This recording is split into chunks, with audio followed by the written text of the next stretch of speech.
been? Where did you dig up that old fossil?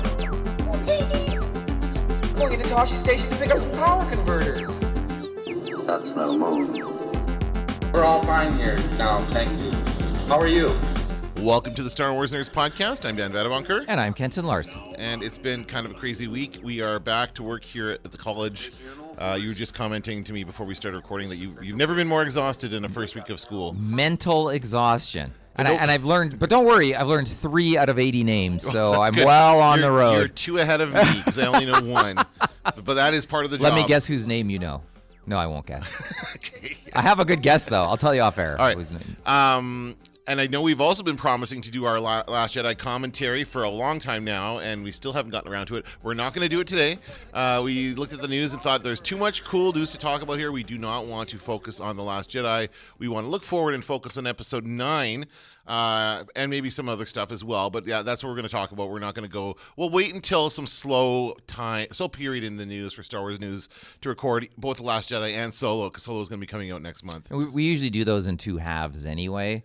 And we do it in one session and then release it in 2 halves. Right. But the Last Jedi is a long Star Wars movie. It is the longest. It's really long. Yes. Yeah, it's long. Like the idea that we're gonna somehow find 6 hours in a row to do this, or however long it is. The other thing I realize is that as anybody, I guess if anybody's subscribed to us on their iTunes podcast or whatever podcast app, may have gotten the update I posted a few days ago about how we've now switched over to Anchor as our hosting platform, which it turns out to be a great deal. It's good distribution. It's got some fun tools that we're going to play with, one of which is, I just mentioned it off the top, if you download the Anchor app, ANCHOR, just like the thing you throw off the boat to keep you in place, if you download it and follow Star Wars Nerds on Anchor, first of all, you can listen to the podcast. You can also send us voice messages, which I think is kind of cool. So you can go ahead and send a voice message and tell us what you think, respond to our podcasts. And so if we get some of those, we'll incorporate them into the podcast and play them. I'm going to have to learn how this works. It's like taking callers. It's like, Wisconsin, you're on the air. It's like Larry King, right? Does this mean I can cancel Libsyn? Yeah, yes. Really? Yes, it does. Okay, no. But not yet. We can let it roll. Yeah. No. Only because I want to make sure I just have all in case, right? Well, I want to have all the good episodes. The handful of good episodes that we've done. No, but the ones that were like the Blame Society films, the Pablo interviews, all the ones that are kind of the highlights, and our commentaries. I want to make sure I get all of those off of Libsyn before we cancel it. That way, I'm going to re-upload those to Anchor. Right on. And so those will be coming back up in the feed again, just to let people know. So don't think we're trying to foist off some old content on you. I just have to put it back into the feed. Yeah. And the only downside about Anchor, from what I can tell, is that it doesn't let you reorder the episodes. Once you upload it, you upload it. Oh, yeah. So it's like whatever. So anyway, that's the only thing. So you have to upload it in the order you wish for it to appear. Yes. In other words. But you can't I can't backdate anything. Yeah. So the episode, whenever we watched, I guess it would have been Rogue One, would have been our last one. Whenever we watched that, that's going to come up after this episode, basically. See, sometimes when I've subscribed to a podcast, you probably had this happen too, where suddenly it'll say 280 episodes of Steel Wars. I got that one once. I got one for the Countdown Movie TV Reviews podcast. Yeah. Friends in Australia there had that happen.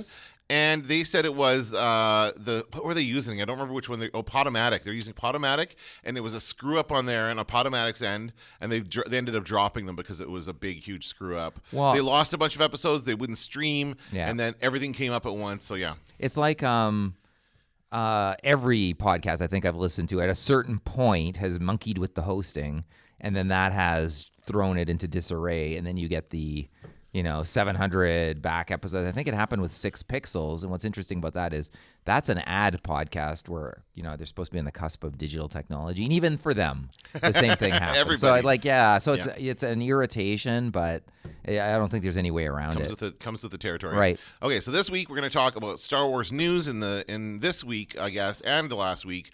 The biggest news has been some new casting announcements or casting stories. Mm-hmm. I should say only one of them is official yet. Right. But we have 2 new actors joining the cast of Episode 9. So we'll start with the official one.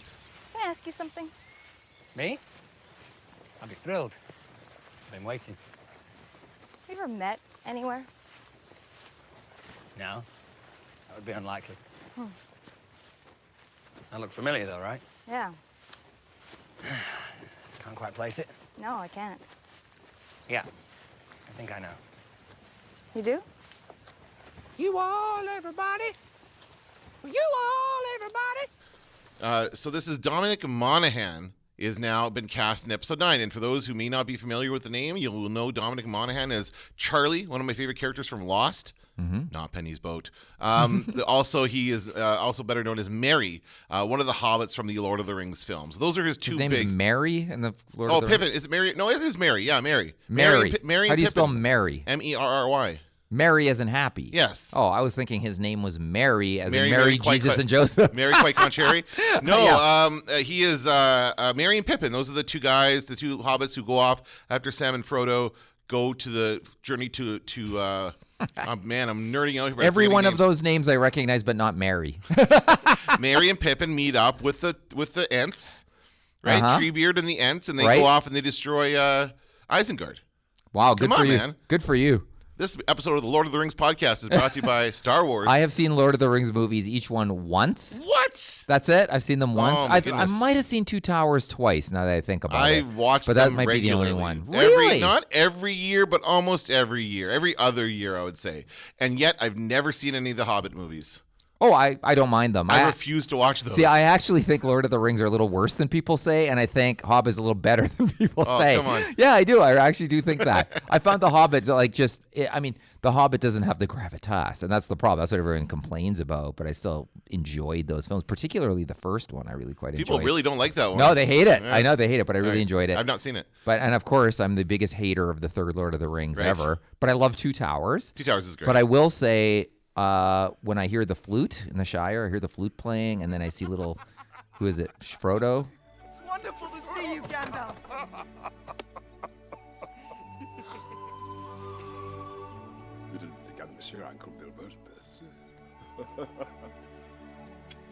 Was it Frodo? Maybe it's Merry. Or is it Bilbo? I can't remember. At the Or beginning it's of the Pippin. first, at the beginning, who's One the of those little fo- barefoot gnome? They're all The little they're barefoot called gnome. hobbits. The little barefoot gnome in the briar. Just kidding. They're all.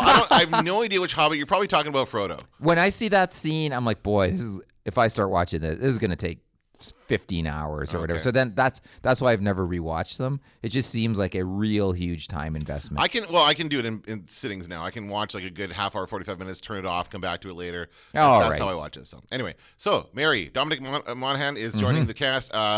I suspect this is he's got to play somebody on the resistance side. I cannot see him playing a bad guy. He is too nice looking. His face is very friendly and happy. Charlie was a great character in Lost. He was, of course, the ex frontman for which band? Oh God, I don't know. Don't remember the band? I know. I don't even remember he was the You ex all, frontman. everybody. He was in a band, and he's a character. He's a musician. Remember Right. in Lost? Vaguely. You all, everybody. Zit Remedy? No. As everybody wants something. Take your money. No. It's Drive Shaft. Is it Drive Shaft? Oh. Crankshaft? Oh shit. No, I'm not remembering. Crankshaft's a comic strip. It's about a The grumpy old man. bus driver. Anyway, I think it's Drive Shaft. Anyway, that's the band. And my favorite moment in Lost, in all of Lost, is the moment where he writes "Not Penny's boat" on his hand. Spoiler alert, and then dies. And that is the last thing he does before he dies is warn Desmond about the boat being not Penny's. They thought it was Penny's boat, but it was somebody else's. And they're being I can't remember the details. I have to rewatch Lost now. I remember virtually nothing from Lost. Oh man, I love Everything that show. I remember from it turned out to just be a red herring that didn't Well, pay off in the end. So that's it's not right. even worth talking about. That is true. Yeah. The boat did pay off, though. All right. Did it? So there you go. So Dominic Monaghan, any other thoughts about his casting? Oh, it's good. It's good. I mean, it's an old JJ's old friends Yeah, kind of thing. JJ was a producer on Lost, so he's good friends with him. So Yeah. And I think, I don't know, he's highly likable. Does he make the rounds at the conventions? Yeah, and I'm stuff? sure he Is does. Yeah, I'm sure he does do quite a few conventions. He can live off of that Lord of the Rings stuff for life now. He doesn't need to do anything else. Mm-hmm. But now he'll have Star Wars under his belt as well. He's got Lost, he's got Lord of the Rings, and now he'll have Star Wars. So he Yeah. is set as a convention guest for life. Yeah. But yeah, no, I think we've never had anybody from. Oh no, we did have Gimli here a couple years ago. Right. The guy played Gimli. Oh, that's huge because that's Raiders of the Lost Ark guy. Yes, Salah. Salah. What's his name in real life? Oh, geez, come on. What, you expect me Oh, to know please. I can't believe I can't believe I can't conjure it up. Are you going to look it up? I'm looking it up. This is ridiculous that I can't. What? how could you expect anything else from the Media Nerds or Star Wars Nerds podcast? We cannot remember the name of some actor. I can remember all of this the second we turn on the mic, though. John Rhys Davies. Oh God! See, actually, I had to write a bio ridiculous. for him as when I was on with C4 when I was working for them. So I do remember putting him up on the website now. And actually, we had the town of Gimli, Manitoba, contact us because they wanted to bring him out to Gimli to have Gimli visit Gimli. They thought I don't think did that that ever pay happened. off? No, I don't think so. Oh, too bad. Anyway. So Dominic Monaghan in episode 9, I think, is interesting. And then the other casting news, which was reported by Variety but has not yet been announced by Lucasfilm. And as we learned when Pablo was here for FanQuest in June, nothing is official until it is up on StarWars.com or is featured on the Star Wars show, which is how they talked about Dominic Monaghan today or this week on the Star Wars show. But yeah, it's the casting news is that Matt Smith, otherwise known as Prince Philip from The Crown. The Crown, yeah. And he's also one of the doctors. I don't remember which doctor he is, but he is like one of the newer doctors from Doctor Who. I think he might have followed up after Christopher Eccleston. Okay. He might have been no, I don't remember. But he's very popular. He's one of the most popular doctors. He's the doctor that wore the fez. That was his kind of trademark. And then he walked out of the little red phone booth and he was like, "Haven't I seen your fez before?" The people loved it. So the again, joke works every time. We have another kind of like well-known franchise actor or fandom actor from Doctor Who. So Matt Smith, who already makes tons of appearances as Doctor Who, now will have a Star Wars movie under his belt as well. Yeah. And it's not official yet, but I think Variety's pretty reliable, so I suspect we'll hear it coming later this month. I love that actor. He's very good. I mean, I was surprised that he was cast as Philip in The Crown, because I didn't buy it. I'm like, how is that going to work? But he's very good. I've seen him in it, and he's very good. He's amazing in it. Did he win, or he was just nominated for Emmys? I think just nomination. But the problem is that the woman who plays the Queen is fantastic. And once again, I don't know. I can't think of Claire her name. Foy. I know her name. Oh, way to go. Yep. I just heard her on the radio. So incredible that in a show full of incredible performances, maybe he doesn't get quite enough credit there, but he is amazing in that show. I just think he's fantastic. I loved it. And actually, I was mad because The Crown is recasting every role because they're aging. They're trying to bring the show jump forward 30 years. Right, exactly. Which makes for an interesting show. But also, your favorite actors aren't going to return. Would you rather do the old people makeup on them or what? Like that doesn't. I look don't very know, good. but I wasn't ready to say goodbye to that Gina cast. Davis in The League of Their Own. I mean, that wasn't. I think that was actually not her in the old makeup. That was an actual woman. No, that was Gina Davis. Was it really? Oh, and the worst battery, like Duracell battery people makeup that you could possibly make. Is horrible. That reminds me of Primus. Remember Primus, the Winona's Big Brown Beaver yes. video? I'm just all over the place. Primus, no. How could I forget Primus? That's my favorite song. They show that a lot on the Retro Video channel. Oh, I love that video. That was a great video. Yeah. Totally jumped on that Duracell battery people. Oh, yeah. Fad. That's right. Was that ever big? They showed it. It was a pretty successful campaign, I think. People they really showed it as though it were successful, but was it actually successful? Well, it's not. It's no bad Energizer Bunny, but yeah, they has to do what they can. Okay, so we have Matt Smith, we have Dominic Monaghan. Now, my question for you is: here's the deal. When we were kids and the original Star Wars films came out, nobody was really famous from them. They all became famous from being in Star Wars. Alec Guinness was famous. Alec Guinness and Peter Tarkin Cushing. and Peter Cushing, but arguably two actors that were maybe over the hill and on their way winding down their careers and not as like they'd been in much bigger movies. Well, maybe not Peter Cushing. He was kind of known for the monster movies. I also think back in the day, people aged faster. I mean, that's sort of one of the things that with the Tom Cruise, Wilfred Brimley meme that's going around or whatever. But I do think it's true that Alec Guinness.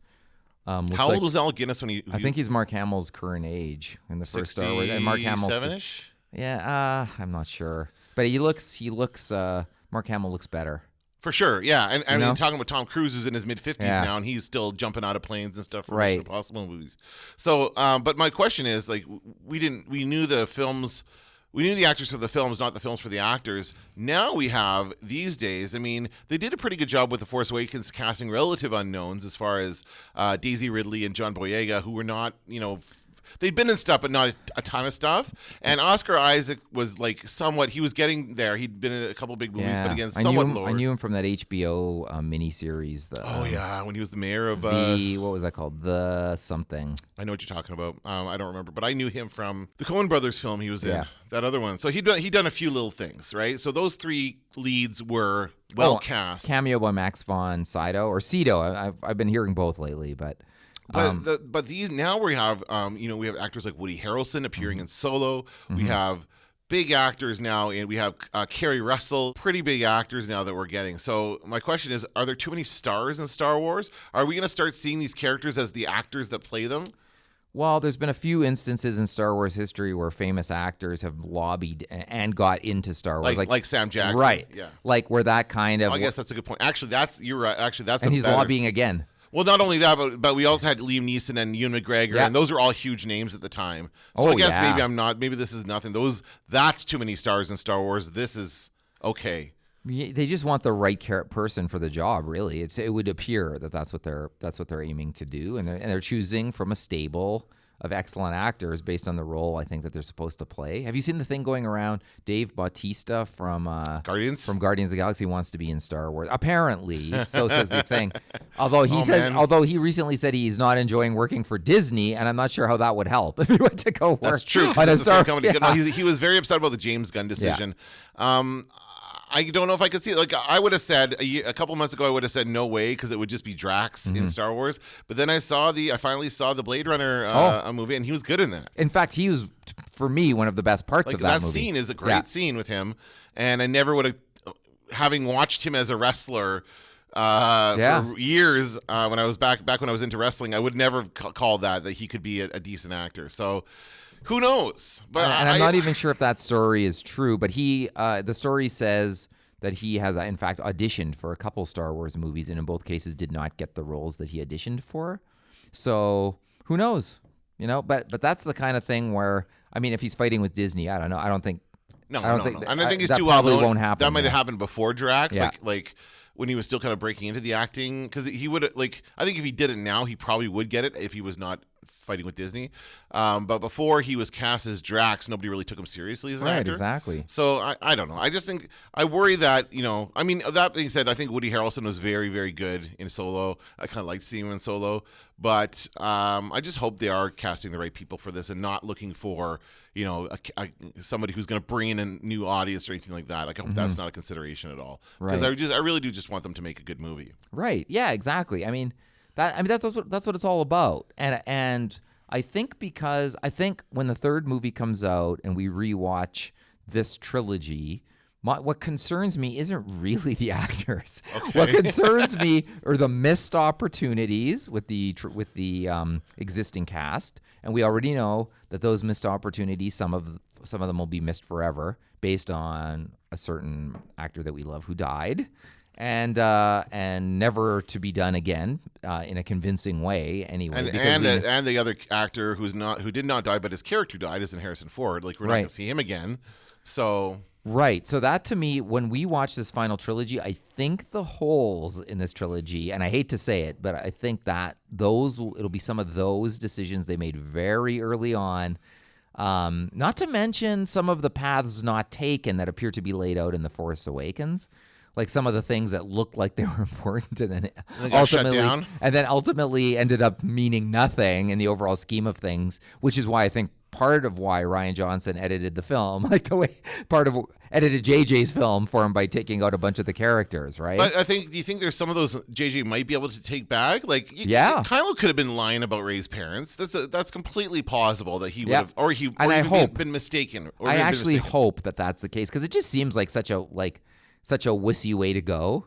Like, you're no one, you're nothing, and you're just kind of like, oh, okay, I believe you. It didn't seem convincing. But it also seemed like it was.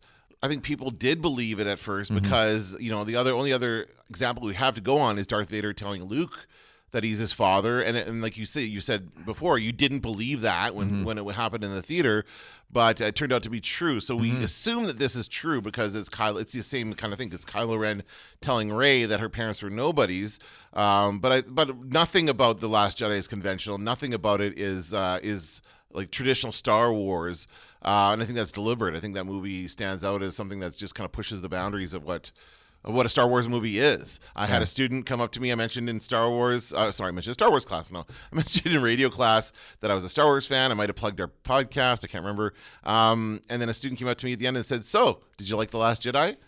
And of course, I know as soon as somebody asks you that question, you know the answer is, when I say my answer, they're going to be like, "Yeah, no, I didn't like it." So that's like, no, I didn't get into it. But what you? I got a funny punchline for you on that story. So I'm in class, and a young student comes up to me and he says, "What do you think of Last Jedi?" And I go, and I said, "Are you the guy that asked Dan?" He went, "Oh, the words on the street or whatever." Like, he was like, 2 times thwarted. So I said, and basically what I said was, and it's true, but I like Last Jedi. I like Solo a little better. Yeah, more than a little better, I'd say. I just found Solo to be such fun to watch all the way through, and I just got caught up in it. Whereas Last Jedi, yeah, I was thinking a lot during Last Jedi. I was like thinking of behind the scenes things from time to time. Beyond next December 2019, we don't know what's coming as far as films. They've not announced, other than saying that Rian Johnson has a trilogy and the Game of Thrones producers have a trilogy. That's it. They've not announced anything. Rian Johnson confirmed on his Twitter account he is still working on that trilogy. Yeah, that was a rumor flying around this week. Come on, people. Oh. Like, it just drives me nuts. I never believe that stuff, ever. When they say stuff like, "Oh, we're scaling back the Ben Kenobi films," I'm like, they never announced the Ben Kenobi. Like Pablo said, they never announced it. It was never something that was official. I think Variety and Hollywood Reporter have a good accuracy record. They're good. Yeah, they've got insiders for sure. Oh yeah, and they don't, and they're more believable than most of the stuff that you see. So if things did get canceled, we know they got canceled from those news outlets because they probably had. But so far, nothing has been canceled. No. Did you hear the other rumor this week that, or actually it was 2 weeks ago, I should say, episode 9 will be 2 parts. I heard that one. Yeah. What do you think of that? No, it won't be. Why would they do that? It's It'd be stupid. ridiculous. Can't you fit? You can fit a movie into. If it can be as long as The Last Jedi, you can fit it into one movie. Don't make this Harry Potter or Infinity War. Or what was the other one with the werewolves? That piece of garbage. Twilight. Yeah, that's right. Oh my God. Those part are cases, A, Part B, Part C. For Twilight and Harry Potter, they took a single book, and turned that into 2 movies. Right. Which I can see. And Harry Potter actually made kind of sense the way that book went. And even like something like the book It, they're splitting that into 2 movies. And again, that makes sense because there are 2 distinct time periods in that book. But for me, like, there's no reason to make the 3rd film a 2-parter, because then it's not a trilogy, it's a quadrilogy or whatever you want to call it. Quadrilogy. And if Star Wars is, if nothing else, consistent in that they release these movies in 3s, right? They have the saga films, the first trilogy, second trilogy, third trilogy. Now, this might be the last trilogy. We don't know what's coming. The point is, they will have done 5 films when this one comes out, and I think that they're going to take a break from there and to see what happens. I think they've experimented a lot in this last, like the saga films have been the safe films. You could say they experimented with Rogue One. They experimented with Solo. So those, some might say, were failed experiments. I mean, certainly the Solo box office indicates that, we'd say it's a failure. I don't think it is, because I think it's a good movie, but people seem to be judging it based on its box office take, which I don't think is fair. But I'm wondering what they're going to do next, if they're going to continue having standalone films, or they're going to do trilogies. We know they're going to do at least one series of films that's been announced. So I'm just wondering what that's going to look like. I don't know. I mean, that's what's good. That's what's going to be interesting at this point, to see sort of where this all goes. I think though, for Solo not doing as well as they thought, I think a lot of that also has to do with like the old habit forming behavior where people weren't used to going to see one then. Oh, that definitely a little bit impact. of weaker marketing Yep. for sure. And I would also say just an overall weakening in terms of the movie business now, where I even find among our students talking about movies, they will have seen them once they're available, like either illegally or available for rent or whatever. Then but not on in iTunes, theaters. but it's less of a, like when I see somebody tweeting about going to see a movie, it's usually like a couple of our most die-hard kind of movie cinema fans in the class, and it's not usually just, It's Regular people? not as regular as it used to be. I read a report somewhere that said that this year was a good year for Hollywood as far as sales go. Well, ticket prices are higher too. Yeah, that's true. So they don't need it to be like it used to be successful. But I just think like back in the day, like the lineups for Titanic even, right? Like that was a juggernaut film. We already had home video then. But that was like the classic, we need to see it in the theater. That's what James Cameron's so good at. He did it for Avatar too, where it was sort of like giant, we need to see it here. That was crazy. That was the last time I remember experiencing that. Like these days, even with the Star Wars films, you don't get that kind of... No. I went to see Avatar 3 times in the theater. Oh, yeah.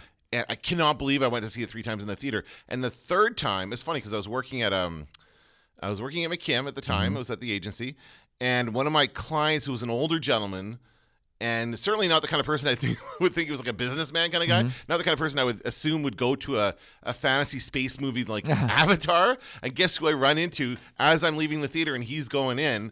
I'm like, oh, you're here to see them? Like, yeah, I heard it was good. And I'm like, you just have this. But I did it every single time I went to that movie. I ran into people I knew, and it was packed every single time. Like people would just keep going and going to that movie, and it's not a good movie. Like you cannot make an argument for that film being good, other than the special effects and the 3D, which were, I guess, groundbreaking at the time. I think I saw it twice in the theater and once on video, and that was good. I never really wanted to watch it again after that. But I don't think, even when the new Avatar movie comes out, although he's so smart that he'll probably find some way to to make it. It'll be underwater, right? I think that's what he said. Is that what it's going to be? Well, that would be good because he does good underwater stuff. Well, just that. See what I'm talking about? Like, there's no fandom for Avatar. It doesn't exist. There's no you don't see somebody dressed like one of those Avatar creatures ever at any kind of convention. You're going to see it, though. When that comes back, you'll start seeing those guys cosplay come back. But it's like Mission Impossible. There's no fandom. I'm doing it. I'm doing this Halloween. I'm going to dress up like Tom Cruise? Yeah. Oh, that's hilarious. I'll just do that. I'll be like, I don't even know what I would wear. Well, what does he wear? Crutches and a cast. That's right. No, he wears like a black bulletproof vest and whatever. No, it's funny. You're right. There is no. Hold a sign saying, I do my own stunts. That's right. Since that's all anybody cares about. But yeah, I think that I guess you're right about the whole theater thing. I think that I think obviously these movies will still continue to do well. I saw an interesting tweet the other day where somebody said, I would love for Lucasfilm to open up the Star Wars universe to smaller independent directors and have something, and we've talked about this I think a little bit in the past, where we'd like to see other types of genres come out of this universe, not just space, big special effects, war, that kind of stuff. It's got to be something else to it. And I think that there is an opportunity for that. I don't know if they're going to do that anytime soon, but maybe in the next period they'll allow some sort of experimental film to come out that will, either if it does well or not, who cares? Let's see how people like it. That's right. What they're doing here. Right, exactly. Maybe Michael Moore will make a Star Wars film. That'd be interesting, wouldn't it? That would be good. Yes. Yeah, he could stick it to Trump in a Star Wars format. He would be like on the Death Star, walking up to the Emperor's throne room. So I need to talk to the guy in charge here. Who's that'd in charge? be hilarious. I've got 2 stormtroopers here who have faulty armor, and they want to return their armor to you. Oh, right, that's good right? stuff. They could do that. I want to see that. Yeah. Now that's a parody that's a good parody for sure. It needs to, and the perfect time would be when Michael Moore's new movie comes out next September. Like in a couple weeks. Yeah. Boy, who can we get to do that? We need to find him. That's funny. What else? Oh, there was a new featurette launched this week to promote Resistance, Yes. Star Wars Resistance, which is the new cartoon. And then we also had a trailer, I think, maybe since the last time we did an episode. Yeah. A trailer for Resistance, and it's coming out next week, I believe. It's September 7th is the date. But that's in the States on Disney Channel. I don't know when we're going to see it on XD here in Canada. I wouldn't be surprised if it was concurrent. I re-hooked up the children's channels Did last you? week. I did because... honestly, my kids don't watch them very much. But actually, there was one show. My youngest Luke loves a show called Steven Universe, and he was watching these clips on YouTube. And I'm like, well, let's just hook it back up so you can watch the whole show because they only have certain 1 or 2 minute clips on there, and he wants to watch the whole episode. Right. I'm like, we'll just hook it back up. So we got all the shows, Disney XD, and all that other stuff. So we'll see if it comes back on. But I have to say, I was surprised at the style of animation. Anime. Well, it's not just anime, but it's like this style where the characters look like they're backlit. And there's like a definite line separating them from the background. It's similar to a show called Slug Terra, which some people may be the premise of this show is that people shoot slugs out of guns. And then what happens? Oh, and that's when the fun begins. That's right. But it's obviously that's a show that's designed to sell toys because they sell these toys. Oh, do they? Yeah, that's right. That shoot slugs? Well, they're plastic little foam slugs or whatever, but that's the gimmick. Slugs, I believe. as in the little creatures that live in Yep. gardens. Susceptible to salt. Okay, as opposed all you have to to do is come in there with a salt shaker and they're done. as opposed to Doug and the slugs. That's right. As opposed to Doug and the All right, Slug. Canadian reference. Making it work. So then but the anime is still, the style, although I'm surprised by it, still looks good. It looks like a cool style of animation. The ships look really cool. It seems to be, the premise of the show seems to be a young, wisecracking pilot. We've never seen one of those before in Star Wars. Never seen it. Has to go undercover to infiltrate the First Order. And this is definitely happening. We have Poe in this one. We have BB-8 in this one.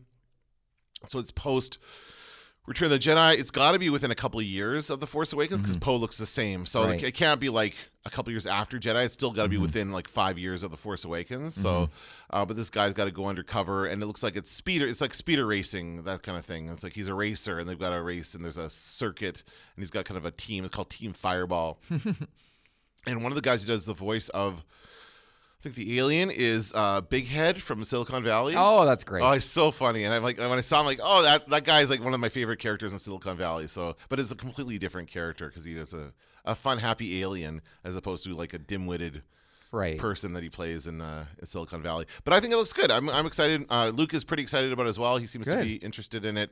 I had a conversation with a friend of mine, Mike, who listens to the podcast. Hey, Mike, and he was saying that. We were talking about this, and I said, it's interesting how they make these cartoons for kids. It's a kids cartoon. It's not. There's no. It's not trying to pretend to be anything else.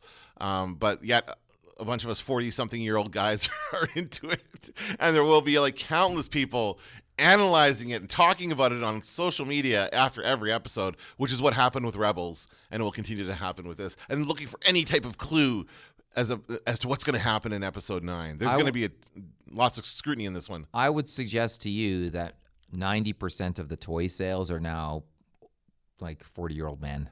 Oh, for sure. Because I don't see, that's who I see in Star Wars, the Star Wars section of any toys, including Toys R Us, which we still have. And by the way, when I mentioned that I thought Toys R Us would get more toys, Toys R Us Canada would get more toys because of the U.S., I think it finally hit like a couple of weeks ago. Because I went there, they had everything. They had the Minban Trooper, which was an exclusive. They had the little Porg Star Wars Black, which I'd never actually seen. How much is that? It's $7. It's like a cheap, Okay. but it's funny. It's actually a real funny idea. I didn't realize how funny it was. It's like about the size of a box of chiclets, maybe a little bit bigger, and they've shrunk down the font of the Star Wars Black logo and everything, so it's so small you can barely So it looks read to it. scale. Yeah. Okay. It's like they shrunk the whole thing down. So it was like, oh, I didn't realize it was such a comical. Because they know people keep it in the box. Right. Exactly. Right. Yeah. Okay. Exactly. So they had lots. They had lots of stuff, lots of exclusives, and stuff that I know people in the U.S. are just like are dying to find. But I think it's just because they need to do something with this stock. I haven't done any research into this, but I wouldn't be surprised if we found that the sales of stuff like action figures and dolls was down as opposed to 20 years ago or 30 years ago, because my kids never play with that stuff. They play with all kinds of toys. They have toy lightsabers they play with. They have, obviously bikes and sporting equipment and that kind of stuff. But they have, other than the Star Wars Black figures that you gave them, and they played a little bit with that, but they don't when I was a kid, I had G.I. Joes and I would set up big things and have pretend battles. They don't do that kind of stuff with those figures. They play with the toys in different ways. Yeah. So I wouldn't be surprised. And we don't buy a lot of those things. So I wouldn't be surprised if, kids aren't buying that stuff. No, I think that's true. I think it's true. I think they might buy and they're more expensive too. Oh, man. So like when I was a kid, a Star Wars figure was $5. The tech stuff is what's big now. So the little remote control BB-8, that's something that my kids would like to see. $5 for it. I mean, those were the days. You didn't know anything was going to be valuable, so you took it out of the box and played with it. And man, would that be worth a lot of money now. Yeah, is that funny? I didn't have a lot of Star Wars toys as a kid. I had mostly G.I. Joes. I had a couple of Star Wars toys. I have tons, and I even have some photographs from when I was a kid, like photographs I took Yeah. of myself with my parents' camera for insurance purposes, so I could get the picture. Are you So I- serious? For insurance purposes? I don't think so, but it almost looks like it. It looks like I must have photographic. Like I don't know what I was. This is thinking. what I had when Right. before our house burned down, and now I must get it all replaced. Yeah, I think I don't think I was actively thinking that, but when you look at the photos, it's like maybe I was. I don't know, but you look at some of the stuff, and you can actually see. Like I actually have a record where you can see like, oh, the first 3 figures I had were Luke, Chewie, and R2D2, and they're standing with them next to an R2D2 model, which was one of the first things. So you can actually see how it all sort of came out, and I must have collected that stuff. Like, I probably only took a break between 30 and 40. Between age 30 and 40. That's like my only break in Star Wars collect. Oh, and even then, probably not, actually. Well, how old were you when the prequels came out? Oh, my God. I remember telling somebody how old I was, and we both died laughing Well, because like- we realized it was unbecoming for people our age to stand in line for this. No, but you're about 10 years older, so you would have been in your 30s. Let's see. When did Phantom Menace 99? 99, yeah. He's doing the I was math. 32. He's doing the math, ladies and gentlemen. You know what? And I said to my friend, I'm going to be a 32-year-old man standing in line for Star Wars. They were like, oh, my God. Like, this is the worst. We laughed. You were not alone. No, but then we laughed. But now I'm a 50-year-old man, and it's like, oh, Jesus Christ. Like, I stopped doing stand-up when I thought it was unbecoming. You know, but you're still not there for Star Wars toys. Actually, and it's funny because this actually plays off of that, as far as the age of the Star Wars fan being older. Mm-hmm. This came to me through Chris Schiffman. Our friend Chris Schiffman sent me this, and he probably sent it to you on Instagram as well. But Disney's announced that part of the Star Wars Galaxy Edge Park that's going to be opening next year at Disneyland and Disney World will include a cantina, Oga's Cantina. And so they're going to recreate. It's not going to be a recreation of the Mos Eisley or Maz's cantina, but something else entirely. But it's going to be a functioning cantina with drinks, alcoholic drinks, and everything. So we can go there and get smashed at Oga's Cantina. It sounds awesome, You know, I gotta say. he sent that to me too, and I'm glad you mentioned our frequent guest, Chris Schiffman, because he also sent us a message about his wedding social. Oh, we should plug that, which for is sure. which is on September 22nd, and I can't go because someone's having a birthday. That's all I'm going to say. Shut up. No cards or gifts, please. Shut up, But he this is says. where I say that to Chris Schiffman, I'm happy to give you the money for a ticket. Oh, not only that, but I can't go. But I'm but, happy to provide you with the financial backing of one ticket. But I would also suggest that anybody in Winnipeg who is interested in Star Wars and listens to this podcast, he is giving away as one of his social prizes the big speeder, the big land speeder toy. So good. He got it on sale at Target, and it's awesome. And if I had It is kids, awesome. If I had kids younger, my youngest is probably a little bit too old for it, but if my kids are around 5 years old or so, I would absolutely go all in for this prize. Mm-hmm. And I'm going to go to the social as well, but I just would say, like, he's a fan and he knows his stuff, and he's got some great prizes going on, and I'm sure he's going to have lots of fun things happening at the social as well. So definitely check out, you can find Chris at C-Shifty on Twitter and just message him, and I'm sure he'll be able to get you some tickets. Yeah, exactly. He did copy on me on that message I as well. forgot. I forgot to respond to it. I just remembered it now when too. you mentioned his name, and that's why I was like, Chris, I'm gonna give you the money for that ticket. There we but go. you don't need to bring him here because I can't go. But you can come and collect your money.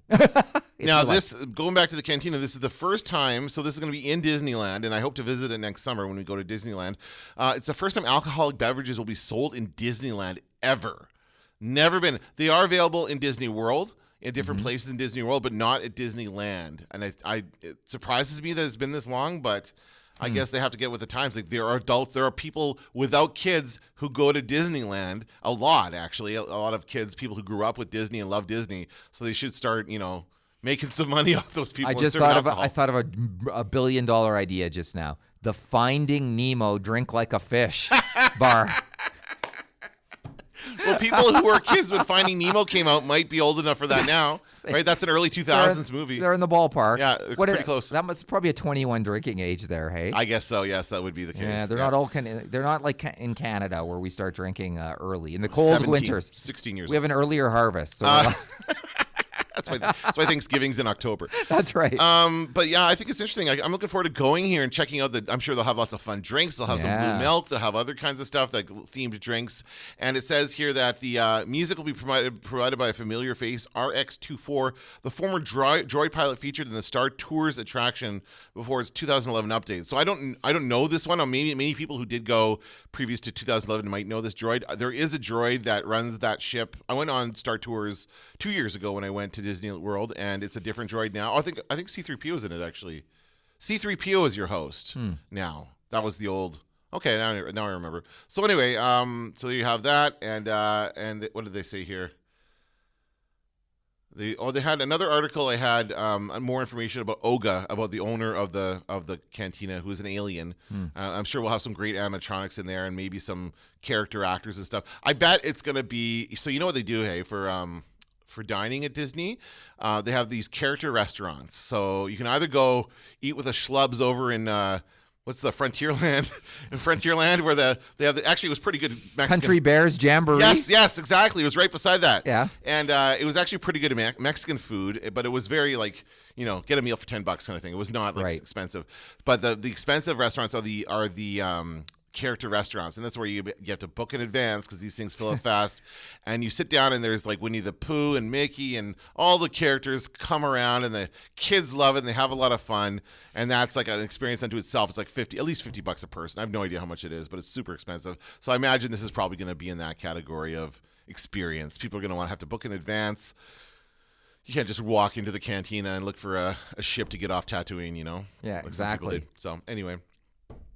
Yeah, that'll be good. I mean, once again, being able to drink at Disney World, that's kind of a funny thing that's never happened. Is it World or Land, by the way? This is Land. World has allowed drinking, and in fact, World was famous for having Pleasure Island in the 80s. Pleasure Island? I've actually done a lot of research on this. I got into this YouTuber who makes informational videos about sorry. That was you? Yeah, okay, I fiddled with your... I thought the mic died, but it was in fact my earphone. Sorry, go ahead. Is it good now? Yeah. Okay.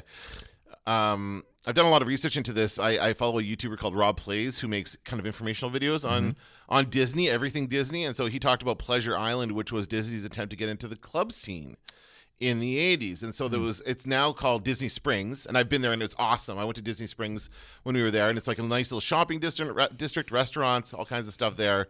There's a Cirque du Soleil show there. But they did have in the 80s a bunch of differently themed clubs where adults could go and party all night, and in the true 80s style. And it was a complete failure. So they did not last. But at Disneyland, they have not had any alcoholic beverages. So I don't know. I guess they don't want people getting hammered at Disneyland. I understand that completely. It kind of messes with the aesthetic of the place. Yeah, exactly. But yet all those long lines don't.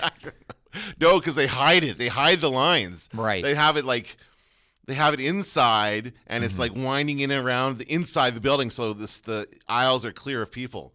That's how it is. So the lineups are not visible from the street, so to speak. They know what they're doing. The last time I was in Disney World, I was in grade 4. Yeah, so it's changed a lot. So since then. I got a picture with Robin Hood, the Fox Robin Hood. Cool. There, yeah, I love exactly. that movie. It's me and my sister, and then a little kid photobombed us by mistake and is walking in front of us in the photo. See, that was when you could just like see them walking down the street and ask them for a photo, right? Yeah, no, now you have character spots. So the character hangs out there and people line up to get their photo taken with the character. It doesn't cost anything, but you have to wait in line for a long time. Really? So they'll have and they do it like and the funny part is that you'll see the character walking through the park, but they've got like a security detail so the kids don't stop them, so they can make their way from the building to the spot and back. It's like seeing a celebrity. People are like, "Hi, Mickey," and they get all excited to see Mickey, and then Mickey's like, "Thanks, gotta go by," and he just takes off and he goes to his spot, and then you wait in line. But that being said, it is a good interaction once you get to the front of the line. They do interact and say hi and that kind of stuff, but it is a wait. Unfortunately. That's funny. Security detail. They've got an entourage. Oh, God. Hey, they could redo the Bodyguard movie. Kevin Costner must protect Mickey Donald Mouse. Duck. Yeah. Perfect. That's awesome. He carries him in the final scene. It'd be a beautiful thing. All right. I think that's going to do it for this episode. Yeah, that's I got to it. get the music right. I forgot what I'm doing here. Music cue in. Here we go. There it is. It's the end of the week. I'm tired. Me too. That's going to do it for this episode of the Star Wars Nerds podcast. I'm Dan Vadabonker. I'm Kenton Larson. Don't let the Force hit you in the ass. That's no moon. We're all fine here now, thank you. How are you? TK421, do you copy? Now I am the master. I'm taking an awful risk,